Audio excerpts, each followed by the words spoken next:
Welcome to the eCom Collab Club podcast, where operators, risk takers, and battle-tested founders drop the lessons that cost them time, money, and their sanity, and share what actually works so you don't have to pay the same price. Hosted by Peter Gardner and Adam Pierce, founders of the eCom Collab Club and Blend Commerce, the Shopify CRO agency, and proudly sponsored by OmniSend. Email and SMS marketing so good, it's boring.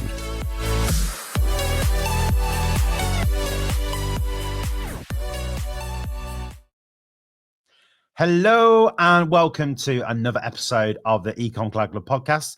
I'm Adam Pierce, and as always, I'm going to be joined by my brother-in-law and business partner, Peter Gardner. Now, today, we are diving into something we all think we're doing right, but let's face it, probably doing it horribly wrong, and that is personalization. Now, we've all seen it. Look, brands sticking, hey, first name and an email and calling it a day. And realistically, they then wonder why customers are bailing or they actually unsubscribe. So the real kind of questions that we need answers to are as follows. Now, number one, how do you actually personalize effectively so customers feel valued and not stalked? Where do brands actually go wrong and blow it entirely? How can smaller Shopify stores compete on personalization without a monster budget? And what is the role of AI and automation in all of this? Now, to help figure this all out, we've got a very special guest today who knows his stuff, and that is Tom Gatenby from Squash Pixel. They're the Shopify agency behind brands like Beard and Daisies and Store Looks Limited. Hey, you know that feeling when you're about to buy something online, but whoopsie, the checkout's an absolute mess. No autofill, no saved card, and no Google or Apple Pay. And suddenly your wallet feels a very, very, very long way away. Yeah, that's a potential customer gone. And guess what? 77% of shoppers do exactly the same thing if their preferred payment method isn't there. That's a lot of lost revenue for brands. Now take that mess globally. What works at home doesn't work abroad. What's the most popular payment method in Germany or the US or Singapore? Not sure? 77% of local shoppers could be dropping off. And don't get me started on the sneaky currency conversion fees some payment providers are adding. If you're a scaling international brand, don't let payments trip you up. Go to airwallets.com and give your customers a premium checkout experience. More conversions, more revenue, less hassle. Heyo, how's it going? Yeah, good. I was doing all right. Tom, thanks so much for joining us. No, good to be here. Yeah, it's been a while. I know that you were at the eCom Collab Club, was it last month when you took the stage as a panelist? But for those listening, before we jump into the nitty-gritty of personalization, could you give us a bit more about your impressive and extensive background in e-commerce and a bit more info about Squash Pixel? Yeah, so Squash Pixel have been going since 2009, I think it was. So we were fairly kind of early onto the e-commerce scene. I first started working e-commerce back when the internet was first kind of really getting going, which makes me feel really, really old. But yeah, it's a very different world to what it was back then. I think at the time I did the usual thing of kind of working at lots of different agencies, jumping from agency to agency at the time. There wasn't quite as many of them back then, so it was quite a small and concise kind of industry. Yeah, eventually just realized we were kind of jumping around and clients were kind of jumping with me and kind of moving with us from agency to agency. So yeah, it started up as freelance and then kind of grew from there really. We jumped onto Shopify sort of fairly early days. I think back when we first started doing it, there was a lot of Magento, kind of open cart, Zencart. There was a lot of different systems out there, but Shopify were one of the first people to kind of really hit the UK and kind of make PCI compliance, especially, dead easy. For me, it was a dream. You could kind of do the e-commerce, you could get it up and running, you could get people selling, but not having to fill out this big ream of documentation and kind of prove all the behind the scenes side of things as well. Because where we specialize, we are primarily kind of Shopify, but we get involved a lot in the kind of the back office side of things. So it's working out how to make the sites work, how to get them converting properly, making sure you're getting traffic there, but also how that ties into your warehouse management system, your order management system, and that whole kind of back office order routing side of things, and making it all as seamless as possible.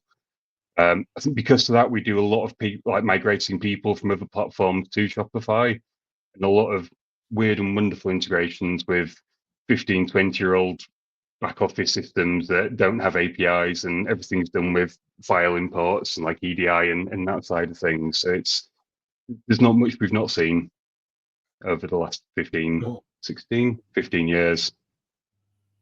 Yeah. It sounds like you're a bit of a painkiller then, Tom, for e-commerce brands by the sounds of it.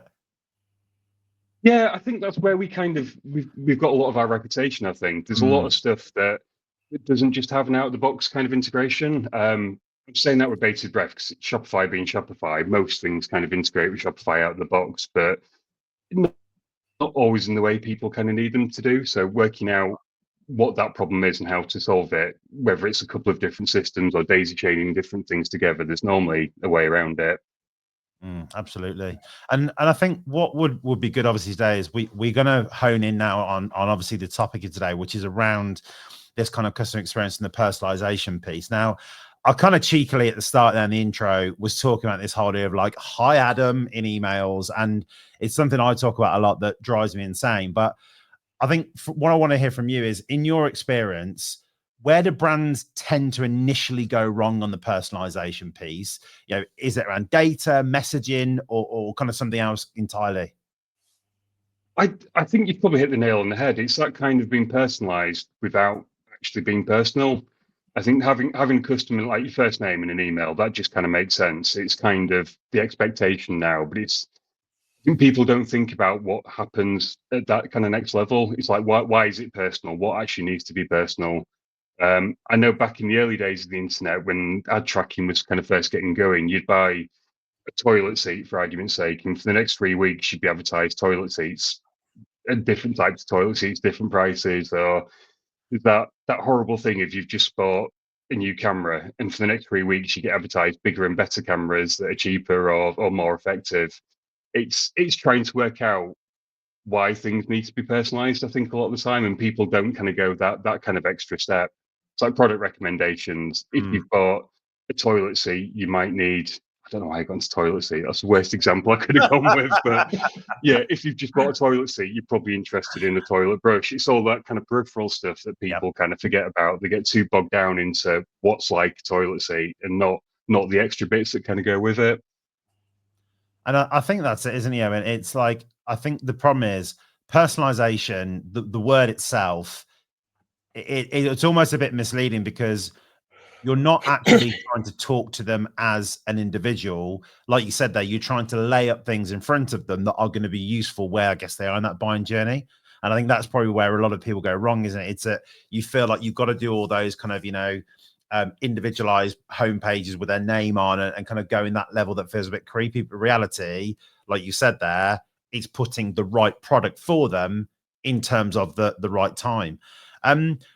We talk a lot about Ecom Cloud Club about loyalty and retention, and I think what's been interesting recently is that it feels like to me there's been a bit of a shift away of the kind of traditional sort of loyalty programs and looking at that route and collecting points, and people seem to be talking more about using personalization to do that piece from a loyalty and retention perspective. For you, when you kind of look at the clients you work with and kind of look at the industry at the moment, how does personalization actually change the game when it comes to that loyalty piece and the retention piece? It's a lot of work, and I suppose that's where things like AI are definitely kind of making it easier. The biggest issue we tend to find with a lot of people is that they've got a lot of data and a lot of it's kind of disparate, so they don't necessarily know what all these different bits are. So having that kind of data point to pull everything together and say, actually, this person has bought. If you sell sweets for argument's sake, and you always buy like American sweets, almost kind of filtering out through to the email. So on the site for the last 3 orders, they've bought an American sweet.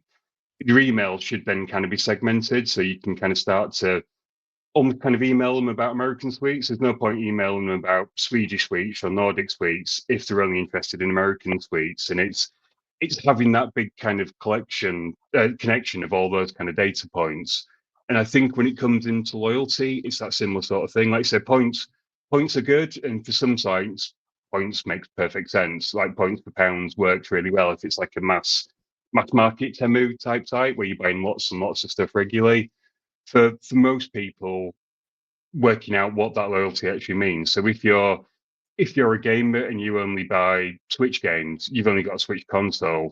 It's almost kind of working out how to kind of engage them at that level, actually recommending them new releases, putting them into like a VIP customer base where they get pre-access to the latest Switch game that's being released before anyone else does. It's a really nice way to kind of build that loyalty and that kind of engagement without giving them 50 points, which no one really knows what it means. 50 points could be 50p, could be £50, it could be 5%. It's a really weird concept, and it's one of the bad things about Shopify. I think as good as Shopify is, there's an app for that kind of concept kind of creates these weird trappings where we need to increase loyalty. Right, there's a loyalty app, put that on, forget about it, and it just sort of sorts itself out in the background. There's not always that kind of thinking about what is loyalty to us, what does that actually mean, and how do we actually get that across? Yeah. Tom, you went into a bit of the data there, and I think the three of us could probably geek out on data all day. But how should brands ethically gather and use customer data to boost that engagement? Data is always a tricky one, and there's I think with Shopify, I think we're all kind of Shopify based, aren't we, for the most part? So Shopify gathers a lot of data sort of out of the box. I don't think people always necessarily know what to do with that data. There's this whole first party data is a massive kind of talking point at the moment. Last week I was out in Malaga with Little Data, who do a fantastic job of kind of not just tracking what's happening on the site. They kind of get all the conversion rates, all the usual kind of stuff, but it's taking it that one step further and actually kind of enriching that data as well. So when someone converts on the site, you don't necessarily just know they've purchased £10 worth of sweets. It's £10 worth of sweets. It's from this person who's bought these sorts of things previously, and you've kind of got that full kind of life cycle and all that extra kind of data in there. I think once you've got the data, it's then almost kind of picking it apart and knowing what to do with it. The sweets is a good example. If you know what type of sweets they're buying, you're almost kind of funneling those people off into the right kind of channels, and that kind of works across TikTok, email, on-site, landing pages, even your ads. You can kind of customize what ads are seeing based on that kind of history as well. So it's not just an on-site thing, and I think that's where people kind of get bogged down. It's like if we're personalizing something, you're just personalizing the site, or you're just personalizing the email. It's that whole kind of end-to-end experience. Yeah, and if you're a smaller brand, what's the easiest first step that they can take into personalization? I think certainly on Shopify, that first step is actually looking at what data you have got, making sure things are connected as well. I've lost count of the amount of sites we've gone onto and they've never bothered connecting Google Analytics, and I know the whole move to GA4 kind of upset a lot of people, but I think certainly in terms of the amount of data and what you're kind of capturing with it, it's hard to kind of beat Google Analytics at the moment. Especially when you plug something like Little Data into it, the amount of extra information you kind of get in there and the reports you can run, it just gives you everything you need. I think focusing on the bits in Shopify. So when it comes to personalization, you've kind of got the on-site side of things. I don't know if you guys have seen it. People that have forgotten to brand the checkout, forgotten to brand like the email notifications and things like that. Or you've got a very English site and then the email notifications come through and everything's kind of Americanized. Just those little bits of tweaks just kind of make that whole end-to-end experience feel a lot nicer. So it's not necessarily about making it personal, like say getting the name and things on there. It's just making that whole experience really seamless and having follow-up emails that kind of make sense. Yeah. Even if you're not gone down the Klaviyo route, you've got Shopify Flow and Shopify Email, which are both kind of free on Shopify. And there's a lot you can do on there with the segments, and even just segments based on purchase history, how many times they've been on the site and not purchased. The abandoned carts, that's something a lot of people forget about, or they just turn on and kind of forget about. But tweaking those abandoned carts, so if you've bought a Switch game, recommending other Switch games within that, kind of building that logic within there, just to kind of make it feel not necessarily personal, because I think from the person getting it, they don't necessarily know that it's kind of customized to them, but they're just seeing, I've bought a Switch game, I've not bought that Switch game, but I'm being recommended these other Switch games. It makes it personal without feeling like you're being stalked across the internet. Yeah. Without feeling like you're getting tracked everywhere for everything that you do and everything you look at. So, yeah. Well, it's that You mentioned little electricity, data. isn't it? Oh, sorry, go on. You mentioned little data. Are there any other low-cost tools that the smaller brands can start playing around with to get some of this custom personalization data? Google Analytics is probably the best one. I think Google Analytics out the box feels really bare bones now. I think especially if you're used to the older version of Google Analytics where you had like 1,000,001 reports kind of there ready to go. I think getting that data out of there, so as long as you're kind of connected, you can build your own reports, you can build your own explorations, and actually start to work out what data is important to you. It doesn't have to be expensive. I know server-side tracking obviously kind of comes with a cost for it. I'm going to mention Little Data again because they've got a free Google Analytics kind of plugin, which doesn't do the whole kind of server-side tracking and all the enrichment, but it gives you a lot of data in there, and actually it makes sure all the data you've seen in Google Analytics matches what's in Shopify, and actually does make logistical sense as well. The Shopify reports are good, and the Shopify segments are really good, especially now they've released that new kind of segment builder. There's a lot of different ways you can kind of build up those customer segments. So whether it's the amount of times they've ordered, if they've ordered in the last 3 weeks, 6 weeks, they've not ordered in 12 months, there's a lot of different segments you can kind of build up in there and actually start to make use of. Yeah. I think the email signups as well. I was going to say, most sites, when you go to them, you kind of get that one email pop up. It's like, I'll sign up for 10% off. I think with Shopify forms, you can actually start to add different sign up forms on different pages and different triggers, and actually, again, just make it a bit more meaningful and a bit more relevant. Yeah, it's good that you mentioned that, because I've noticed recently that they've also got the RFM segmentation in there as well. So it's good to see that they're moving in that direction finally. The old school RFM segmentation and having that available. And I even found that on Klaviyo today as well, and the advanced tools and analytics that they're rolling out as well. So that was very interesting. Tom, can I just jump in for a second on that data point as well?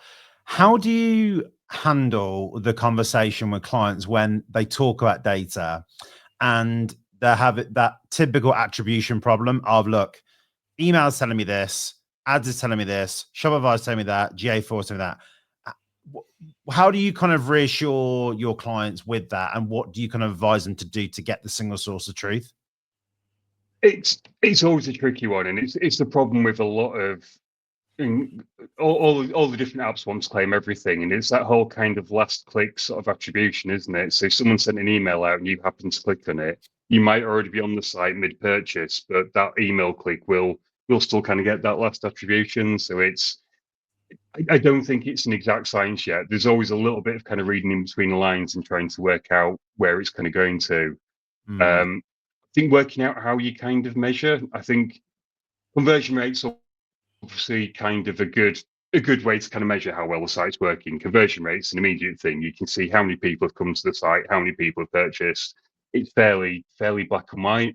But I think going one step deeper and almost kind of looking at what's that customer, how many orders have that customer made? Because that's when the personalization kind of kicks in. It's not a one-time thing. Are they coming back and actually, are they repurchasing? Are the orders getting bigger? Are they buying refills? Are they subscribed? Are they a VIP customer? It's working out what those metrics are that actually add value to the business. It might be that some sites actually is all about conversion rate. It's a one-time purchase. They're not going to buy again for 3-4 years. So it's working out what that loyalty kind of means in that point. Is it more about the reviews? Is it more about getting them to share your brand and actually get other people in? So it's more of a referral type thing. If it is something like sweets, it's showing them other sweets they've not tried, or knowing in 3 weeks you've eaten all the sweets. It's normally 2-3 days. If you've got kids, all the sweets are gone. So almost kind of having those follow-up emails to get them to purchase again. But I think, Tom, that's the biggest bugbear that I have. I think, with a lot of e-commerce brands, is that when they're talking about an element of e-commerce like personalization, for example, what is the overall metric that you are trying to aim for? Because I think, for some brands, if you turn to an e-commerce director, for example, some of them will be saying, look, it's purely about, we need to be at conversion rate X, which has been determined by someone above. If you're a smaller brand, realistically, it's probably going to be a profitability number. And I think that's, what we're talking about here as well. I often think there's a lack of clarity when you're talking with businesses about what they're trying to get to. Do you find that to be an issue, rather than just going, look, we need to grow, but what does that actually mean from a pounds, pence, or kind of percentages number?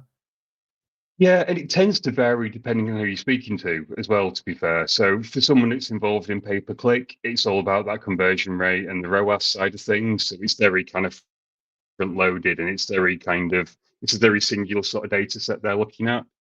I think when you're dealing with the owners, they've got to have their eyes on lots of different bits. So for the owners, conversion rate's obviously good. Everyone wants a high conversion rate. That wants to be as high as possible. But for me, that lifetime value of a customer is probably more valuable. You've not necessarily just got a customer, you've got them coming back and repeat purchasing. That might cost you to get them in the first time, once you got that first purchase. But if you can retain them, that's a lot cheaper and a lot more effective to keep selling to the same people. And I think once you've got that kind of brand loyalty, they're more likely to talk about you and actually kind of engage and recommend you on to other people as well. So it kind of spreads out that way. Yeah, absolutely. I mean, we kind of touched earlier on briefly about loyalty programs, and I want to kind of talk about this for a second. I think, the overarching feeling that I get from kind of, when we discuss this at Ecom Collab Club and kind of, just sort of like general chats about this, is that a lot of the loyalty programs out there are feeling a little bit stale, maybe a little bit generic in some respect as well. In terms of the kind of things that are out there with, for example, like, your building points, you're getting through tiers, is there anything that you think you can do from a personalization level to make that more engaging and ultimately make them a tool for what its intention is to get people to buy more stuff? Yeah, again, it is going to vary depending on the business, and I think it's quite a personal thing, and you've got to kind of work out how you want to play that. We work with a company called Super Rare Games, and they've kind of got this like club membership. So you pay almost like I think it's a yearly amount to become a club member.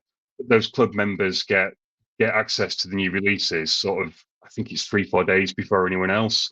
But that kind of builds up. I think they have releases on the same day I think it's every week or every month. I can't remember which it is, but they almost get people talking and kind of engaging with like getting ready for that release. And then you've got the actual general release to the rest of the world as well. But at that point, people are talking about it and they've already got it. So you're almost kind of creating that VIP experience. You're getting different content, you're getting different emails, you're still paying for the game. You're not necessarily getting it any cheaper or a better deal than anyone else, but you're getting it before anyone else. So you're kind of creating that nice experience without having to give extra points away, extra pounds, extra offers. And I think sorry, Tom. I was just going to say things like free shipping as well is a great one. Everyone hates paying for shipping. I think Amazon have killed this idea of having to pay for shipping. So knowing if you've made 10 orders, it's going to get slightly cheaper for every order you kind of make after that point without having to spend much more. It's a really nice, gentle kind of upsell that isn't costing a fortune. Definitely.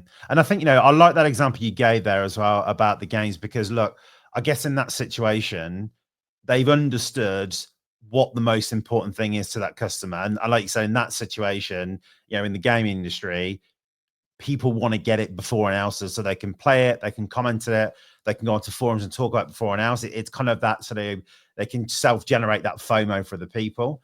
And I think that's the interesting thing, isn't it, now, is that when brands go down more of this membership route, you're using, I guess, the core thing that is most valuable to them, opposed to building up points to then get more product.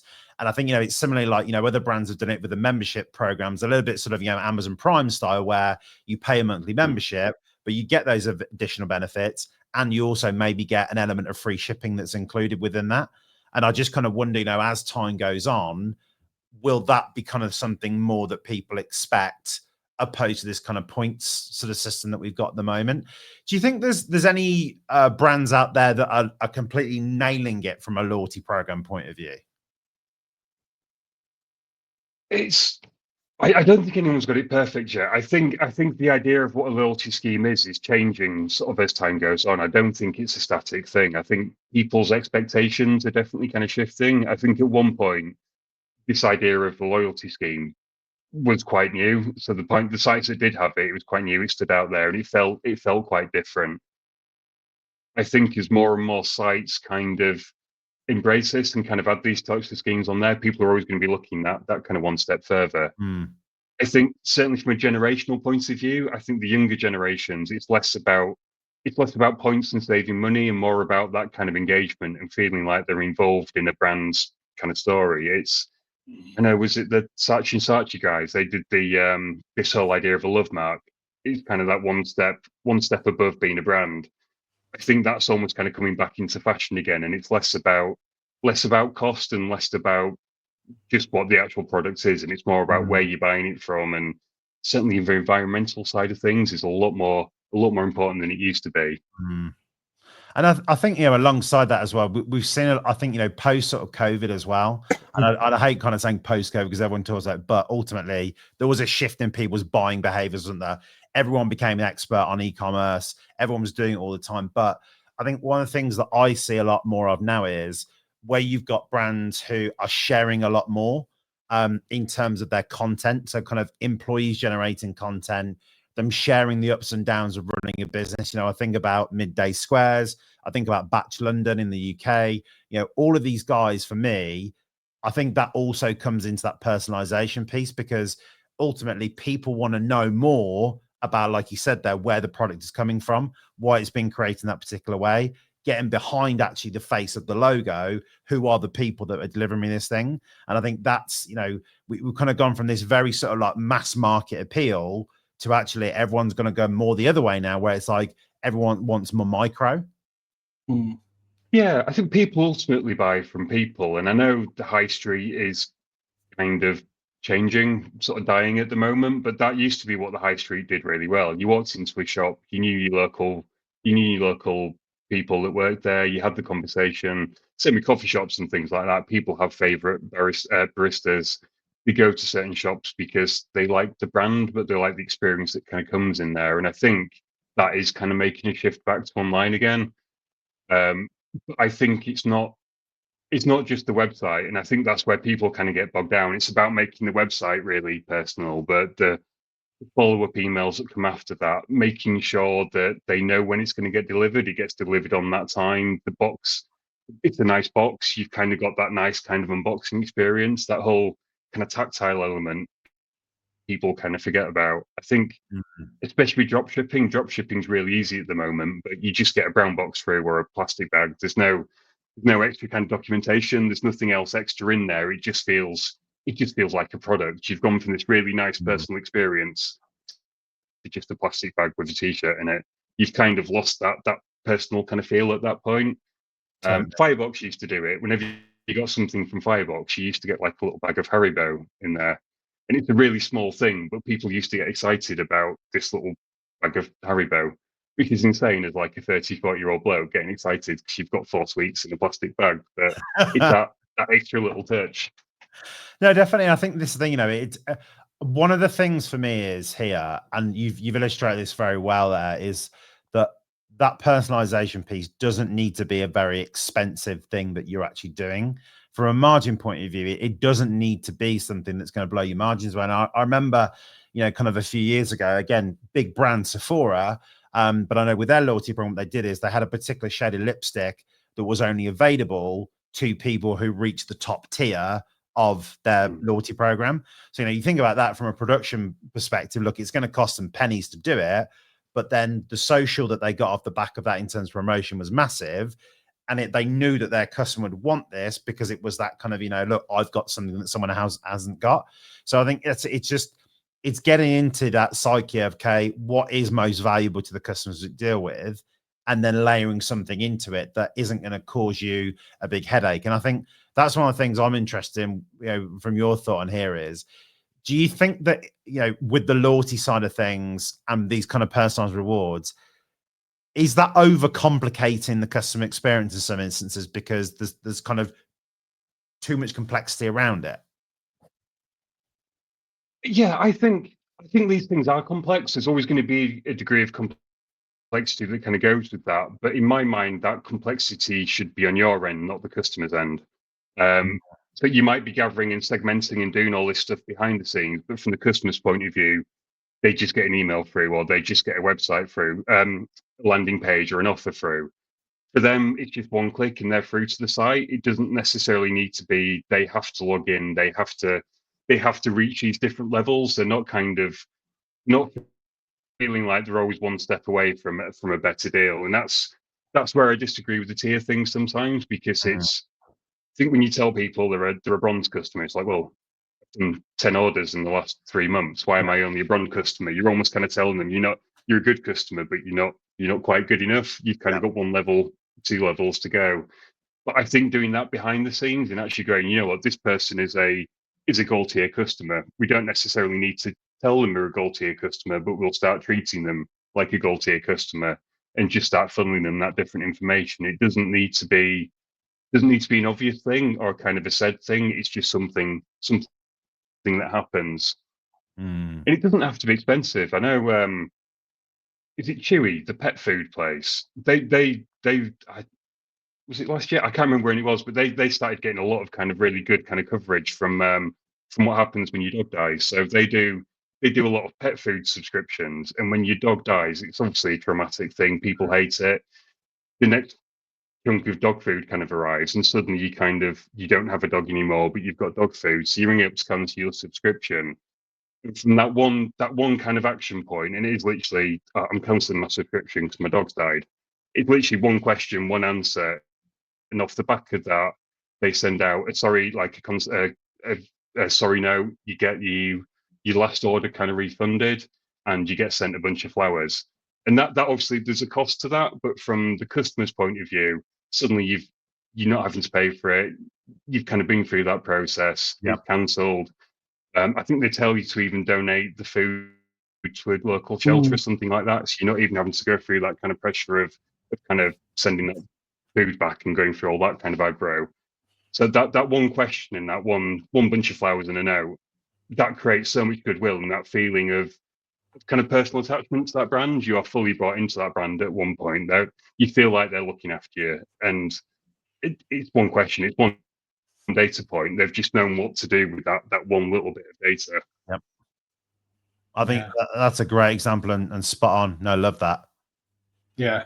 That like you become a customer for life then, right? Because you that happens, and ultimately you're clearly a pet person, you're clearly a dog person. It's just a matter of time until you get another pet. When you got another pet, you're just going to go back to Chewy. You're not going to be going anywhere else. You're going to be like, oh, that was a terrible experience. I'm not going back to them. You're going to be like, those guys they did this cool thing for us. They took care of us when we weren't feeling great. Cool. There we go. Back as a customer, like you say, a customer for life at that time.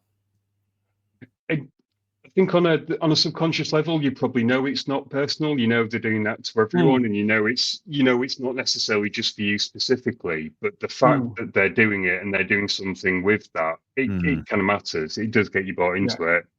Yeah, it's far easier for them to ignore it, right? They could just go, no, okay, cool, no problems, we'll refund you, and they don't have to say anything else after that. But the fact that they're even taking that step from that point, then you're acknowledging it. Sort of a good segue into what we're doing here, but like complete opposite. When we're talking about these very personal touches, but I don't know about you guys, but I have got massive AI anxiety. It's like, it's everywhere right now. I feel like I can't learn this stuff quick enough. I want to know more, and the more I learn, the more I realize I don't know. And it's just this vicious cycle for me right now. But, take that out of the way. When we're thinking about customer and using AI, how do we make sure that we're not freaking our customers out when we're using it, and how do we use it effectively to still feel personal? It's it's a weird old time at the moment. I think everything's got AI baked into it now. It's kind of becoming part of every app, service, and website out there, isn't it? It's weirdly exciting, but it feels quite obvious at the moment. I think you can normally tell when you're speaking to something that is AI driven, or it still is noticeable. There's a lot of content out there that's AI driven, and it's not necessarily bad content, but I think there is a danger of kind of losing that personality. So I think we're kind of experimenting a lot with it at the moment, and I think one of the things I've realised is there's a training process you go through. You don't just get an AI bot and then it's brilliant. You kind of whack it on the site, it's done, it's great. You almost have to go through that process of actually teaching it who you are, teaching it how you would respond to stuff, kind of almost giving it a bit of personality. And I think almost embracing the fact that it is AI. So not trying to hide the fact that it's a robot. It's not a robot pretending to be a person. It is an AI bot. It's just a very good kind of AI bot. I think for me, where AI is going to really help is that data side of things. I think what used to be 2-3 days of kind of sifting through data, trying to work out patterns and identify stuff, can be done in a few minutes now with AI. So it's working out how to kind of leverage it for those kind of powerful things without losing that personality and that kind of soul behind the business. And again, it varies from business to business. If you're selling plastic bags, there's only so personal you need to be. It can be more kind of sterile and more kind of transactional at that point. But yeah, if you're a fashion brand, it's all about the brand, the language, and how you kind of deal with the customers. So it's making sure it appeals as well. Yeah, for me, it's like, if you are using an AI bot, don't try and pretend that it isn't an AI bot. Just call it out. Say it's a bot. Just and then give the user that information and say to it, I'm here to help you. The minute it gets to something that I can't help you with, I'm gonna put you in touch with a human, and that human can then deal with you. But if it's just informational, it sort of gets on to the next thing. It's like, where are we going with AI and e-commerce? Like, are we getting to a point where it is a website's just fully built for you as you land on that page based on your preferences and everything, based on how AI knows you? Or is that still going to be led brand side that's going to be coming in there? Like, I don't know about you guys, but I'm using ChatGPT way more just to find out little things. I barely use Google anymore. And when I do use Google, I'm getting the AI summary at the top, and that's normally answering my questions. I think it's definitely heading that way. It does kind of create, I suppose, a few little worries in how much data all these AI bots have kind of got access to. Like, Google's got a lot more data than you kind of realize. Amazon and Alexa know a lot more than you probably want them to. But when it comes to sort of individual sites, I think there's going to be an element of almost not wanting them to know too much. So it's verging on that kind of bit of creepy. Like, if you're buying toothbrushes or normal household stuff, you don't necessarily want it to feel too personal. But knowing what brands you buy and things like that are great. But if you're suddenly getting recommended, I don't know, if it knows your time of the month is coming up and you're suddenly being recommended feminine products because it knows you're 3 weeks off starting that, it starts to get onto that little bit of a kind of creepy level, doesn't it? Yeah. I still get creeped out the fact that, if I'm looking at a product, my wife will be like, "Oh, look at this thing I've just been targeted at." And you're like, "Well, why are you getting targeted by that?" And it was me looking at that on my computer, and now you've got that on your phone. It's like, looking at a backpack, and then she's got it on her phone. She's like, "Hey, is this the backpack you're looking at?" I'm like, how? And then it's just IP address. It's just, they figured it out. There's somebody in that household that's looking for that. and they're targeting, but it freaks me out. It's creepy. I find you know too much about me. Like, what's going on? Tom, I was going to say it's a weird feeling, but we've had it before when you've been like on holiday, like your in-laws' house or something. You'll start getting recommended products that they use, and sometimes it's really good. Sometimes it is creepy, like you say. Oh, it doesn't make sense. Yeah. I was going to say as well, Tom, like I know we're talking here more about sort of like the future with AI. Do you get a sense from the brands that you work with that they're using AI on a more day-to-day basis for sort of more, basic tasks, or is that not something you really could have seen so far? Because I'm just interested. I've had a few chats with brands over the past few days at Ecom Collab Club. There doesn't really seem from the brands that I spoke to be any buy into using it for the more mundane tasks yet. I just wondered whether you found that with your clients, if they are doing that or not. It's a weird thing. I think you said it earlier. Everyone thinks they're using AI really well, then you'll speak to someone else and you'll suddenly realize actually you're not using it anywhere near as well as someone else is doing. There's definitely an age kind of uptake as well. I think the younger guys are definitely a bit more on board with it and a bit more open to it. I think the older clients are still a little bit scared of it, I think. Biggest thing for us, or the biggest thing we're seeing, is content. So coming up with ideas for what content to put out there, coming up with those content plans, it's working really well. We've seen a lot of people actually write content with it. Usually there's a bit of editing and kind of a bit of injecting that personality back into it, but it avoids that kind of blank page kind of syndrome where you've no idea what to write, how to kind of use it. The image side of things is getting scary good. I'm saying that after spending 25, 30 years working in Photoshop and creating and generating your own images, to suddenly have something that can generate it in like 3-4 minutes is terrifying, especially when you see how good it is. It's that weird. I'm really old now, but you remember when Google first kind of came out? It was really kind of basic. You had to kind of know how to ask Google stuff, and you had to get quite good at telling it how to do. There's the whole generation of people that don't really know how to Google because they're used to the answers just kind of being there. But I think we're at that kind of stage in AI as well, where there's going to be a whole, almost like a job spec in itself, like AI prompt engineer. I don't know what it'll be called, but people that understand AI and actually know how to ask it and how to get those kind of results out of it. I think that's going to become a skill set in itself. I think, do you know what, Tom? I think that is, for me, is actually one of the biggest issues in it, because people generally are using ChatGPT like they now use Google, in the sense of you don't have to think about, creating, a string that you would have used to have done in Google in Google. You just literally ask it a dumb question and it gives you a very intelligent answer back. And I think that's probably why I think there is a little bit of fear and skepticism around it, because generally people are not understanding that you've got to treat ChatGPT like it's an absolute dummy, effectively, when you first start using with it, and give it very specific, very granular instructions of the things that you wanted to do. And that's why I think some people are writing it off, perhaps. Yeah, and it's a hard one. Like I say, you can ask it something dumb and you'll get something that sounds good back. So at face value, it's like, oh, that's brilliant, it works really well. But actually, just those extra little embellishments in the question, how you're asking it, make it more personal, more meaningful. And it's getting your head around, I suppose, one, speaking to a computer and almost kind of treating it like a baby. Almost, you're almost trying to help it form what you need it to be, and it's quite conversational. So if ChatGPT gives you an answer, you can say, right, that's great, but can we refine it to include this, that, and the other? Can you rephrase? Can you almost, it's not just a one hit. It's not like Google, you ask a question, you get your results. There's almost that little bit of refining you've kind of got to get to the actual result.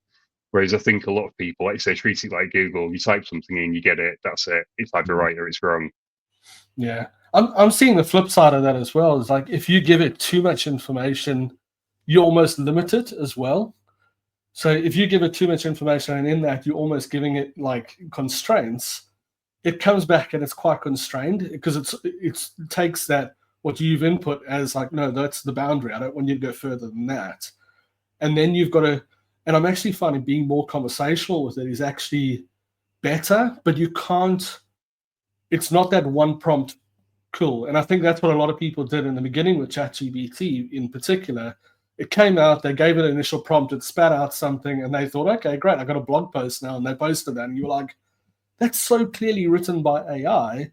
Yeah. You didn't massage it, you didn't talk to it afterwards and actually get what you really wanted to, working it backwards and forwards after some time. We are getting so far down a rabbit hole here, guys, but it's good. You know, in terms of e-commerce, like what I'm finding, it's really good to crunch data. If you put in, especially qualitative data, if you put in qualitative data like customer reviews, customer support tickets, things like that, you can get it to analyze that very quickly for you. And off the back of that, you grab very personalized elements. And one of the things that we always talk about it with our clients is go and use your reviews, go and use your customer support tickets, and actually find the level of language that they're speaking to. Pull that out and actually go and use some of their words within your website's copy. And in that way, it's personalized. You're personalizing it to your target demographic because those are the people that are shopping with you. You're using their words. It becomes a little bit more personal when they're shopping, and that they feel a little bit closer to your brand as well if they're reading words that match their tone of voice as well. Have you guys found any of that type of thing helpful with qualitative data? Yeah, and I think, like you said, that is where AI kind of comes into its own. It's that kind of crunching the data, and for me, that's where the humanity kind of needs to come back into it. You've kind of got this data, you've got on paper, this stuff looks great, but there's an element of interpretation and imagination that kind of comes into what you kind of do with that. You get these products that the hoverboards, they just completely took over, and if you just went off like the data on paper, that would never have happened. It doesn't make sense for this thing that's called a hoverboard that isn't a hoverboard to suddenly become as popular as it is. There's an element of that imagination and people influencers and this whole kind of other stuff around it that's more emotional and more people driven that I don't think AI is ever going to quite get its head around.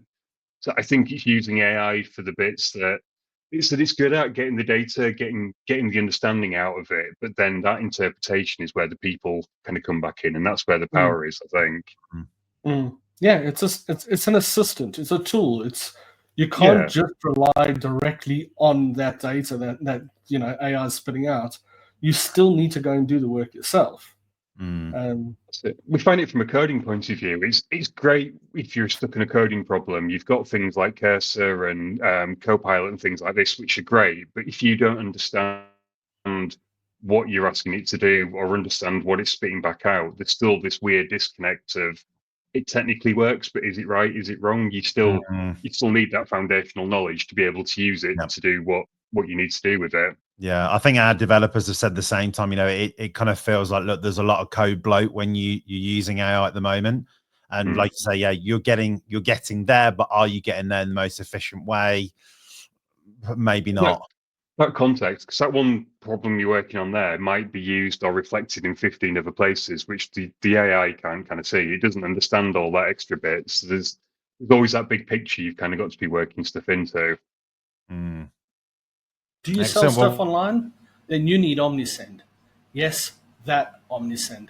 The powerful yet refreshingly intuitive email and SMS tool that helps you make $73 on average for every dollar spent. Like watching steady lines go up and up and up? Just automate your email and SMS campaigns with Omnisend. Set it up once, then sit back and watch the sales roll in while you snooze. You're still awake? Then go to omnisend.com/ECC. Give Omnisend a try and start getting sales so steady they'll definitely put you to sleep. Don't forget to use code ECC30 for a 30% discount. Well, Tom, you definitely got people thinking because there's lots of comments and people conversing with one another in the comments here. So that's great. And what I do have here, a question from someone that you may know, and that is Claire. It's a big one. But I think that the thing that I want to kind of go into here is that, well, let's just read the whole thing out. So it says, I think consumers want to be aligned with a brand and be fully engaged with specific brands, not just having products push at them. A story as to why I should be part of their journey. Are you guys seeing brands combining the product personalization with the brand story? And do you think we'll see more of that leaning into a younger generation priority of eco or sustainable brands? So I guess that's one that we can all probably delve into there. Does anybody want to start? I think there's a lot of I don't know if you guys have gone down this route yet. But there's a lot of kind of this whole kind of B Corp certified and things like that kind of cropping up now, and I think people are a lot more aware of it. I think with everything that's kind of going on in the world, it is a point of contention when you can buy the same product from 15 different places. Which of those 15 do you buy it from? Do you buy it from the cheapest, or do you buy it from the one that more aligns with your personality and who you've kind of bought into as a brand? I think the reality is a lot of the time people would probably prefer to spend £2-3 more if someone's planting trees or giving back into the community. There's something happening behind the scenes that's actually adding more value back into the world. I think e-commerce for a long time was very, very transactional, which it's never going to go away from. It's e-commerce. It's always going to be transactional. But I think there's an element of stuff kind of around the transaction now that's just starting to become more important, certainly for the younger generations anyway. Yeah. And I think, sorry, Peter, after you. Yeah, no, I think what you were saying exactly right there. I wouldn't say it's a selling point. I would say it's a tiebreaker. Yeah. It's almost like a playoff hole. It's when you're comparing two brands, you're first going to be looking at their product. You're then going to be looking at their subsidiary things. What else is there? If it's not a big difference in terms of price, and you are comparing its like for like product, you are going to then lean towards that one that's got these little tiebreakers, these little additional value adds.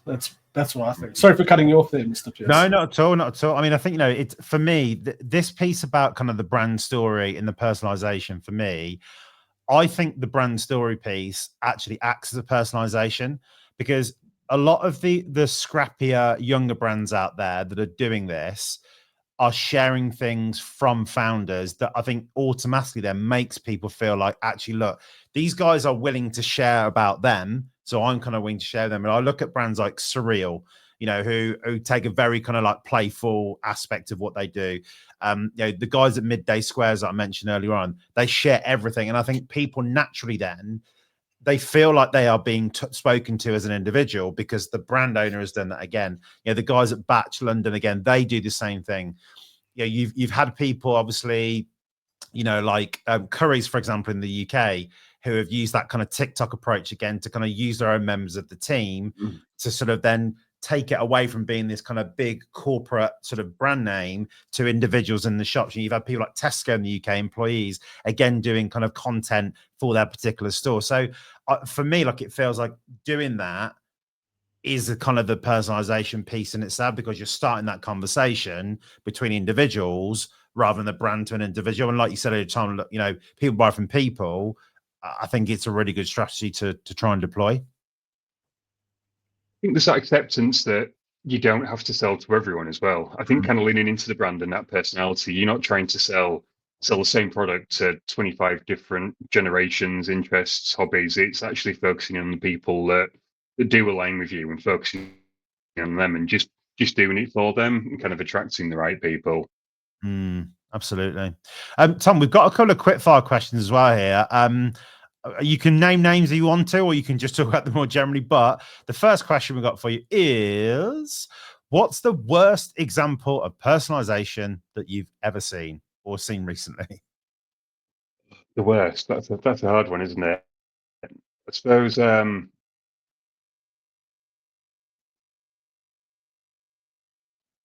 think of the worst. I think it's the meaningless ones that always kind of really irritate me. And I don't know if it's because I know what happens behind the scenes, but when you get like the emails through and there's a lot of dear first name, and they've kind of missed that kind of whole point, and it's a really annoying thing of like you're halfway there, you've kind of known you need to do something, but you've not thought about what you're actually doing. You just kind of filled in the gaps and left it running in the background. And you're starting to see it a lot on sites where there's these kind of weird sort of fallbacks, or they've just used the first part of your email address rather than your actual name. It's that meaningless personalization that I think irritates me more than anything else.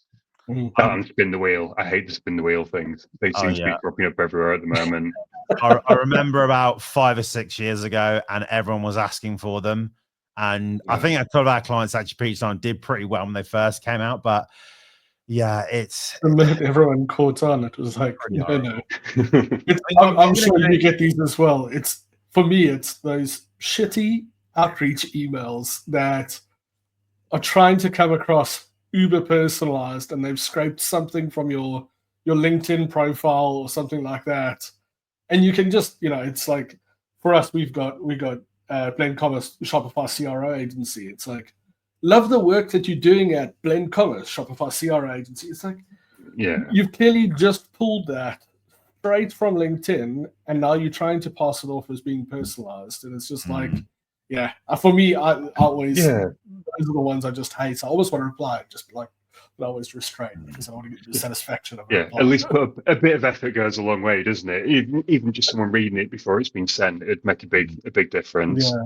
Yeah. I mean, the hit rate would probably be a hell of a lot better. Definitely. I mean, I was going to say, I'm going to throw some shade in a particular brand here, and that is Wayfair. I have a big bugbear with Wayfair in that what they will do is, if you buy something from there, so let's, for example, the last thing that I bought was two bedside tables for a bedroom. What I then got for the preceding 3 months was, hi, first name, and then basically their whole collection of anything bedroom related. And it literally, the email, it obviously get clipped, but it's literally just product listing. And it's like, what even is the point of doing that? It's this is the thing, and I think it's going back to what we said at the start of time about the data side of things. Don't take that little ounce of data that you do have and then make that your strategy for trying to drive the sales in terms of retention. It just boggles my mind that such a big company is still doing that as a strategy with their email marketing. Data, it all comes back to data. The data is the most important thing. The data's got to be right and the data's got to be good, but you don't necessarily need a lot of it. I think once you know what you have got and you know what you have got is good, you can start to work out what data you actually do need to kind of get off the back of it. But yeah, start off small, keep it high level, and kind of spill down from there. Bedroom's a good example, because I'm guessing if you bought side tables, there's probably a timeline of actually people that buy side tables in this month, within the next 2 to 3 months, they start looking at the garden or the kitchen. There'll be a logic there that's kind of, they've just missed the point on, isn't there? Absolutely. And I think, it's also like eking it out. You can do in email surveys and email polls, you can do, plain text emails that feel like they've come from a real person to get a response, and then feed that data back in that kind of goes out. So sort of making it a bit more two-way, I think, more than anything. But look, we'll move away from the negative. On the flip side of that, do you look at anyone in the market or a brand that you shop with, or even a brand that you work with, and go, look, they're really doing this really well. I really like some of the things that they're doing to nail this whole personalization piece? I don't think anyone's got it perfect at the moment. One of the few brands that every time I get an email from, or I actually do generally pay attention to, the Heel. They're doing really well at the moment. They've obviously got a lot of data. They're a subscription band, so they've naturally got a lot of data out of the box. But almost everything they kind of send out feels right, and it is quite a specific thing. It's a very sort of small subset of products they've got, so it's an easier one for them to kind of work out. But it works really well, and visually always looks the part as well. Excellent, thank you. Tom, thank you so much for joining us today. We really, really appreciate everything. Some really insightful stuff that you've shared with everybody today, and appreciate you taking the time out of your day to join us on the live. And thanks for getting on. Yeah, and Tom, obviously, if you want to find out more about you guys, where should they go? What should they look for? Squashpixel.co.uk, or grab us on LinkedIn. We're generally on kind of one of the two. It's spring break. I keep calling it half term at the moment, so time's a little bit odd at the moment, but there's always someone around. And to be fair, I'm happy to talk about this sort of stuff all day. So if someone just wants to bend my ear, feel free to get in touch. Fantastic. Thank you so much, Tom. And guys, thank you so much for listening. If you are listening in on Spotify or an Apple podcast, please give us a like and a share as well. And we'll see you same time next week. Cheers. Thanks for listening to the Ecom Collab Club podcast. Make sure you like, subscribe, and join our community at ecomcollabclub.com/community.